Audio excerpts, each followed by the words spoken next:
MT की smart class में आप सभी का स्वागत है। और फंडामेंटल की इस क्लास में आज हम लोग पढ़ने वाले हैं फंक्शन की के बारे में।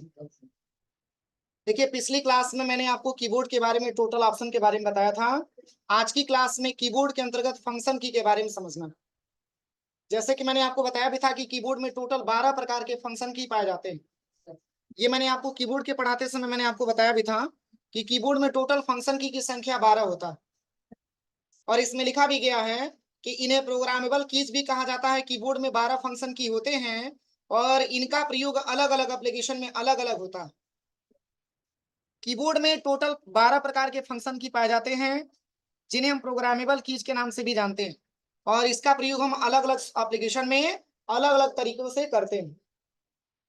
तो जैसे कि पहला जो ऑप्शन आपका दिया है F1 कीज, इसमें बताया जा रहा है कि किसी भी सॉफ्टवेयर का help and support centre open करने के लिए किया जाता है। इसका प्रयोग F1 की का प्रयोग, कोई भी सॉफ्टवेयर आपने ओपन किया है और उस सॉफ्टवेयर से संबंधित आप चाहते हैं कि हेल्प मेनू ओपन हो, तो इसके लिए आपको F1 बटन दबाना होता है। जैसे यहाँ पे विंडो के साथ मैंने यस बटन दबा दिया, ये सर्च का ऑप्शन हमारे पास आ गया और यहां से मैंने टाइप कर लिया नोटपैड और मैंने एंटर बटन प्रेस किया। अब इसी नोटपैड से संबंधित अगर हमको हेल्प मेनू ओपन करना है तो इसमें क्या दबाएंगे, बस यहीं पे आपको F1 बटन दबाना होता है। जैसे ही F1 बटन प्रेस करेंगे तो ये हेल्प मेनू हमारे सामने खुल करके आ जाएगा। कोई दिक्कत?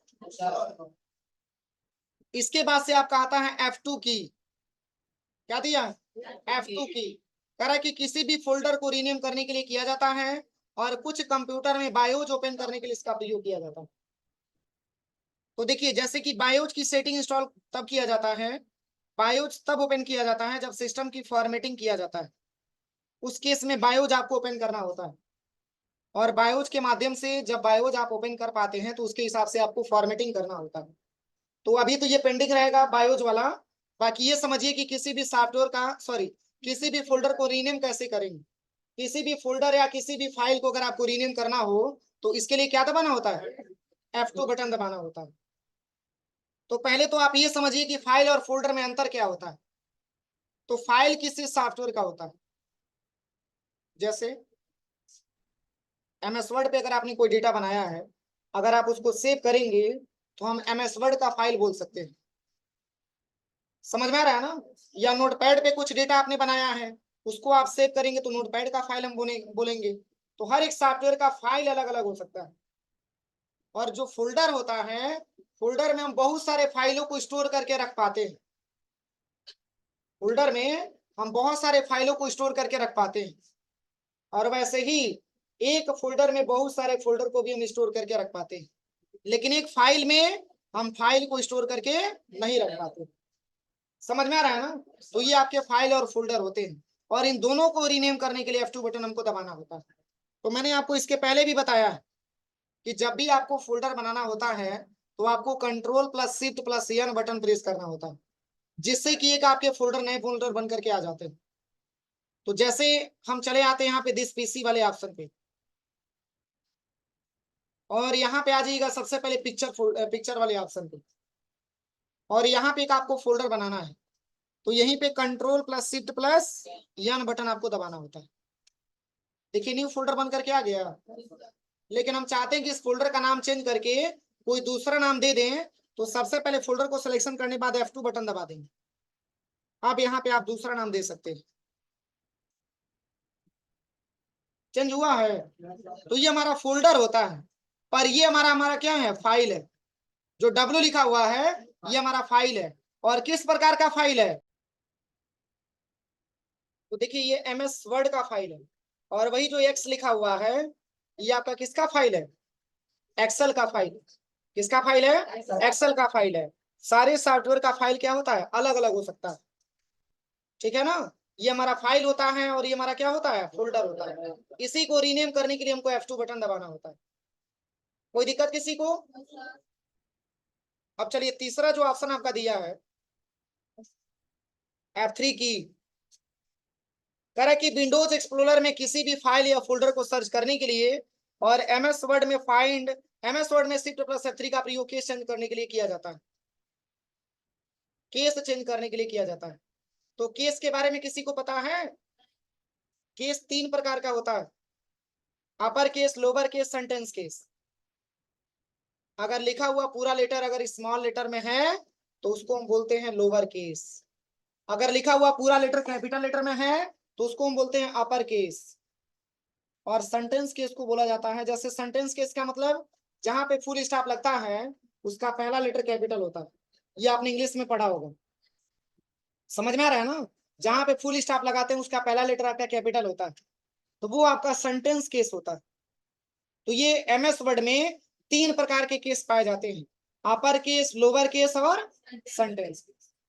तो शिफ्ट का यहाँ पे F3 का 2 प्रयोग आपके सामने आया है, एक तो किसी फाइल या फोल्डर को फाइंड करने के लिए, और एक प्रयोग आपका है शिफ्ट प्लस F3 से केस चेंज करने के लिए। तो जैसे हम यहाँ पे आ जाते हैं सबसे पहले दिस पीसी पे, और यहाँ पे F3 बटन मैंने दबा दिया। देखिए यहाँ पे फाइंड करने वाला ऑप्शन हाईलाइट हुआ है, देखिए इसके पहले हाईलाइट नहीं ना है। अभी जैसे ही F3 बटन दबाएंगे तो ये हाईलाइट हो जाएगा। अब यहाँ पे जैसे कि हमको सर्च करना है फोटो, हाईलाइट करके दिखा दिया। ये फोटो वाला इतना सारा फोल्डर बना है, समझ में आ रहा है कि नहीं आ रहा? F3 का प्रयोग यही होता है, हाईलाइट करके दिखा देगा, आप आसानी तरीके से यहाँ से आप ओपन कर लीजिए, हो जाएगा। और वैसे ही एक और भी इसका प्रयोग है, जैसे कि आप क्रोम पे चले जाते हैं और यहाँ पे क्रोम पे आने के बाद सर्च करिए राशन कार्ड और इंटर बटन प्रेस करिएगा। यहाँ पे जो ये वेबसाइट आपका दिया है यही से आपको ओपन करना है।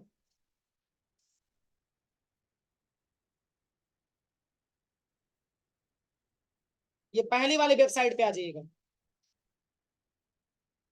पहले वाले वेबसाइट पे आने के बाद और यहीं पे एक ऑप्शन आपको मिलेगा राशन कार्ड एलिजिबिलिटी के नाम से, लिस्ट के नाम से। इसी पे क्लिक करने के बाद आप यहाँ से जिले का नाम बहुत सारा दे रखा है, यहाँ से अपने जिले को सर्च करने के लिए F3 बटन आप प्रेस करिएगा। चूंकि अपना जिला देखा जाए तो उत्तर प्रदेश ऐसा स्टेट है जिसमें काफी जिला आता है, 75 जिले हैं इसमें उत्तर प्रदेश में, पता है ना? तो देखिए अगर उत्तर प्रदेश के अंतर्गत अगर अपने जिले को फाइंड करना होगा तो ऐसे पेज को ऊपर नीचे करेंगे तो बड़ी टाइम लगेगा, लगेगा कि नहीं लगेगा? और आप ये चाहते हैं कि इसको फाइंड कर लें तो यहीं पे F3 बटन आप प्रेस करिए। क्या दबाना है? F3। और यहाँ पे आप टाइप करिएगा कुशीनगर, ये जहां अपना जिला होगा यहाँ पे आपको हाईलाइट करके दिखा दे। कोई दिक्कत नहीं, F3 दबा के इसमें लिखना पड़ेगा तभी तो बताएगा। जैसे देखिए अभी तो इस तरीके से आपको कुछ नहीं बता रहा है ना। अगर आपको अपने जिले का नाम सर्च करना है तो यहीं पे F3 बटन दबाइए, केवल F3, और तब जाके यहाँ पे आप टाइप करिए कुशीनगर, तब ये फाइंड करके बताएगा। देखिए इसके बाद से दिया है F4 कीज। अभी मैंने केवल आपको F3 के बारे में बताया था, लेकिन वो भी मैंने केवल फाइंड करना बताया था, अभी शिफ्ट प्लस F3 का प्रयोग मैंने नहीं बताया था। शिफ्ट प्लस F3 के बारे में अगर आपको जानना है तो यहाँ पे विंडो के साथ यस बटन दबा करके सर्च पे आइएगा, और यहाँ पे आपको टाइप करना होगा MS वर्ड। क्या टाइप करना है? MS word. ये आपके सामने MS वर्ड का पेज आ जाएगा, इसको आप ओपन करिए। ओपन करने के बाद यहाँ से ब्लैंक डॉक्यूमेंट आप ले लीजिएगा। अब इसमें जैसे मैंने टाइप कर दिया गायत्री इंस्टीट्यूट, अब बताइए सारा का सारा भी सेंटेंस के इसमें लिखा हुआ है, क्योंकि पहला लेटर कैपिटल और बाकी स्मॉल है, और हम ये चाहते हैं कि सारा कैपिटल हो जाए, तो सिलेक्शन करिएगा। और इसकी साइज को हम बढ़ाने के लिए शॉर्टकट की मैंने बताया था, control plus shift plus greater than से इसकी साइज को हम बड़ा करते हैं। तो आप सबसे पहले इसकी साइज को यहाँ से बड़ा करिएगा, और जैसे ही शिफ्ट F3 दबाएंगे तो इतना बड़ा हो जाएगा साइज इसकी। Control plus shift plus greater than से इसकी साइज बड़ी होती है।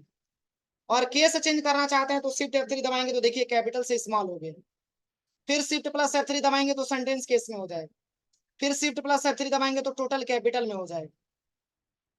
तो ये आपके केस होते हैं, कोई दिक्कत? अब चलिए इसके बाद से F4 के बारे में क्या दे रखा है, कह रहा है कि अल्ट प्लस F4 का प्रयोग एक एक करके सभी एक्टिव प्रोग्राम को बंद करने के लिए, और अंत में डेस्कटॉप को बंद करने के लिए, और ये ब्राउजर में करंट ब्राउजर टैब को बंद करने के लिए किया जाता है। ये मैंने प्रैक्टिकल आपको अल्ट के बारे में बताया था, याद है?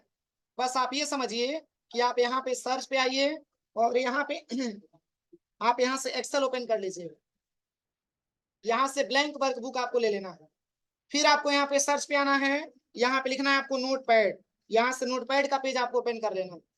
अब आप ये चाहते हैं कि बारी बारी से इस पेज को हम क्लोज करें, तो अल्ट F4 दबाएंगे तो नोटपैड का पेज बंद हो जाएगा, अल्ट F4 दबाएंगे तो एक्सेल का पेज बंद हो जाएगा, अल्ट F4 दबाएंगे तो MS वर्ड का पेज बंद हो जाएगा। देखिए ये सब मैंने बताया था ना, तो ये सब हमारे अल्ट प्लस F4 के शॉर्टकट की होते हैं, और लास्ट में हमारा सिस्टम भी क्या हो जाता है, बंद हो जाता है। अगला जो ऑप्शन आपका दिया है F5 की, क्या दिया है, F5 की, और कह रहा है कि करंट विंडो फोल्डर पे पेज के कंटेंट को रिफ्रेश करने के लिए किया जाता है, और MS वर्ड में फाइंड एंड रिप्लेस, और MS पावर पॉइंट में स्लाइड शो स्टार्ट करने के लिए किया जाता है। देखिए जैसे F5 के बारे में बात करें, तो सबसे पहले यहाँ पे जो है, हम यहाँ पे क्रोम पे आ जाते हैं, यहाँ पे सबसे पहले आप क्रोम पे आ जाइएगा, और जैसे कि मान के चलिए कि ये पेज आपका नहीं काम कर रहा है, थोड़ा सा रिफ्रेश करना है, तो यहीं पे क्या दबाएंगे, F5। जितने बार F5 बटन दबाते हैं उतने बार पेज आपका क्या होता है, रिफ्रेश होता है। और वही हम इसको मिनिमाइज कर देते हैं, और तब अगर हम यहाँ पे आ जाते हैं सबसे पहले होम टैब पे, अगर हम यहाँ पे स्क्रीन पे आ जाते हैं और यहीं पे F5 बटन दबाएंगे तो पेज हमारा क्या होता है, रिफ्रेश होता है। जितने बार F5 बटन दबाएंगे उतने बार पेज आपका रिफ्रेश होगा। कोई दिक्कत किसी को? अब इसके बाद से देखिए, इसके बाद से इसमें और भी क्या ऑप्शन आपका दे रखा है। यहाँ पे अगला ऑप्शन जो आपका दिया है, ये कह रहा है कि MS वर्ड में फाइंड एंड रिप्लेस करने के लिए, MS वर्ड की बात हो रही है, तो सबसे पहले यहाँ पे सर्च पे आइए, और यहाँ पे आपको टाइप करना है MS वर्ड, और यहाँ से इंटर बटन प्रेस करिए, यहाँ से आपको ब्लैंक डॉक्यूमेंट लेना है, और इसमें जैसे कि मैंने आपको एक शॉर्टकट की बताया था जिसके माध्यम से आप 5 पैराग्राफ ला सकते हैं, याद है? ये मैंने कल की क्लास में बताया था, इक्वल, सॉरी सैटरडे को, कल मतलब बीता हुआ कल। इक्वल रेंट लिखेंगे, ब्रैकेट ओपन क्लोज करके एंटर करेंगे तो हमारे सामने 5 पैराग्राफ लिखा हुआ मिल जाता है। तो देखिए जैसे यहाँ पे हम टाइप करते हैं सबसे पहले, आप इसी में चेक करिए, देखिए मैंने यहाँ पे टाइप कर दिया, और ओपन क्लोज करके हम एंटर करेंगे तो इतना सारा लिखा हुआ टेक्स्ट मिल जाता है। अब इसमें कोई ऐसा वर्ड है जो हम ये जांच करना चाहते हैं कि वो वर्ड कहाँ कहाँ लिखा हुआ, इस पूरे पेज पे हम ये जांच करना चाहते हैं कि YOU कहाँ कहाँ लिखा हुआ है, तो यहीं पे क्या दबाएंगे, बोलिए क्या दबाएंगे, F5 दबाएंगे, और यहाँ पे आ जाएंगे फाइंड वाले ऑप्शन पे, और यहाँ पे फाइंड करना है YOU, और यहाँ से ले लेंगे रीडिंग हाईलाइट, हाईलाइट ऑल, देखिए जहां जहां यू लिखा हाईलाइट किया है, कोई दिक्कत? अब हम ये चाहते हैं कि जहां जहां यू लिखा हुआ है वहां वहां केवल पढ़ना लिखा हुआ आ जाए, फिर आपको F5 बटन दबाना है। अब यहाँ पे आ जाइएगा रिप्लेस वाले ऑप्शन पे, अब जहां जहां यू लिखा हुआ है क्या लिखना है, यहाँ पे टाइप करिए पढ़ना, बस अब यहाँ से रिप्लेस ऑल कर दीजिए। अब जहां जहां यू लिखा होगा वहां केवल पढ़ना लिखा हुआ आ जाएगा, हो जाएगा, कोई दिक्कत किसी को? F5 का एक और भी प्रयोग है, F5 दबाएंगे तो ऐसा इंटरफेस आएगा, देखिए इसमें एक ऑप्शन दिया है गो टू, तो गो टू के माध्यम से आप लाइन पे जा सकते हैं। जैसे आपका कर्सर 1 नंबर की लाइन पे है और हम चाहते हैं कि तीसरे नंबर के लाइन पे चला जाए, तो कंट्रोल के साथ या ओनली F5 बटन आप प्रेस करिए, और यहाँ पे आ जाइएगा गो टू पे, और यहाँ पे लेना आपको लाइन, और लाइन नंबर मैंने दे दिया 3, आप यहाँ से गो टू करिए। क्या 3 नंबर के लाइन पे लेके गया है कर्सर? कोई दिक्कत किसी को? चलिए इसके बाद से F5 का एक और भी प्रयोग है, कह रहा है कि पावर पॉइंट में स्लाइड शो स्टार्ट करने के लिए किया जाता है, तो आप यहाँ पे सबसे पहले सर्च पे आइएगा, और यहाँ पे टाइप करिएगा POWER POINT पावर पॉइंट, और इस पे क्लिक करके पावर पॉइंट ओपन कर लीजिए, और यहाँ से डिफॉल्ट थीम ओपन कर लीजिए यहाँ से। अब इसमें टाइप करने के लिए दे रहा है, इसमें मैंने टाइप कर लिया पड्रोना। अब इस पेज को हम पूरी तरीके से जूम करना चाहते हैं, तो यहीं पे Shift+F5 बटन दबाएंगे,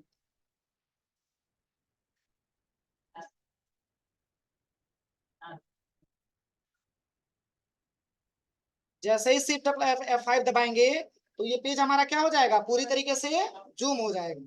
और पुनः नॉर्मल में करने के लिए एस्केप बटन दबा देंगे। एस्केप के बारे में मैंने बताया था, करंट प्रोसेस को कैंसिल करने के लिए किया जाता है। कोई दिक्कत है यहाँ तक किसी को?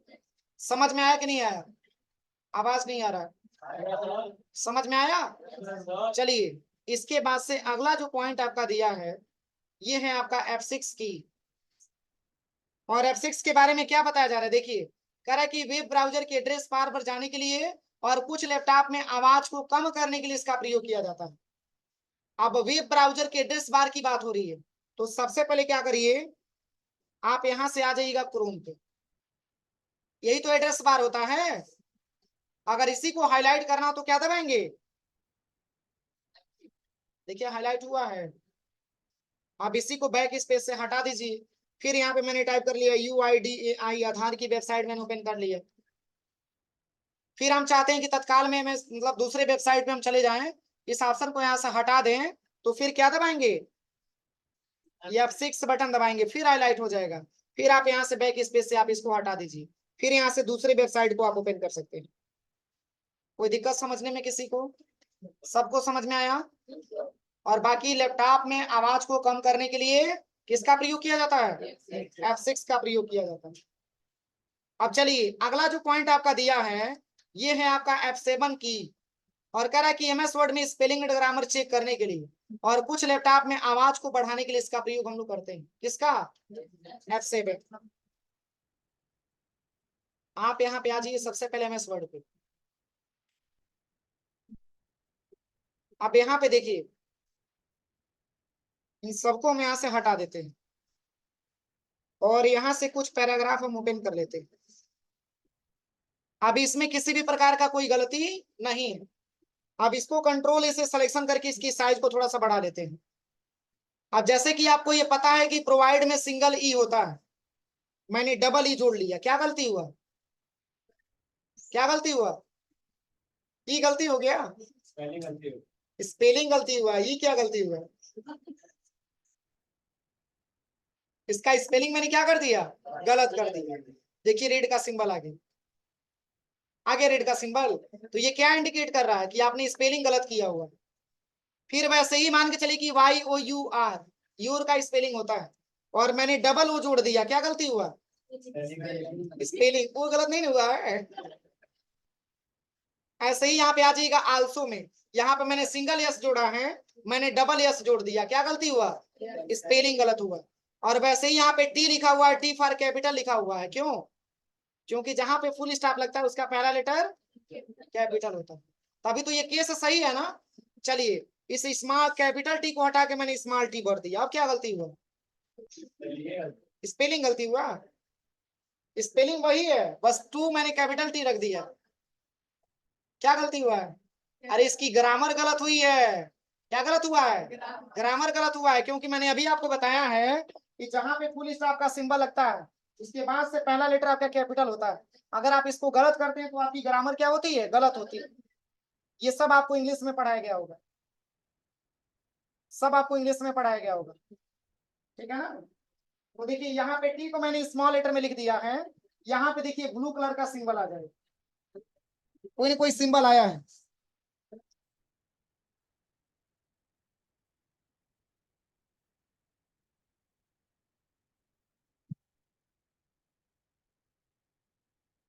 तो चलिए इसी को अगर हमको सही करना हो तो क्या दबाएंगे, बोलिए, F7। बस यहाँ पे F7 बटन आप दबाइए, ऐसा इंटरफेस आपके सामने आ गया। देखिए इसमें बताया जा रहा है कि आल्सो की स्पेलिंग में सिंगल एस होना चाहिए, और आपने क्या लिखा है, डबल एस लिखा हुआ। आप यहां से इसको चेंज करिए, चेंज हुआ है। प्रोवाइड्स में भी देखिए कह रहा है कि डबल ई आपने जोड़ा है, गलत है स्पेलिंग, इसको भी आप सही करिए, सही हो रहा है। योर में कह रहा है कि आपने डबल ओ जोड़ा हुआ है, इसका भी स्पेलिंग आपने गलत किया, इसको भी सही करिए। कोई दिक्कत किसी को? तो ये हमारा F7 का प्रयोग होता है। पहले गलत करिए तब F7 दौड़ाइए, सब सही कर दो। कोई दिक्कत यहाँ तक? तो यहाँ तक प्रैक्टिकल करेंगे कि और भी बताएं? हाँ, और भी बताएं? पहले F7 तक कर लीजिए, ठीक है। इसके बाद से जो 5 आपका बचेगा कल की डेट में उसको बता देंगे।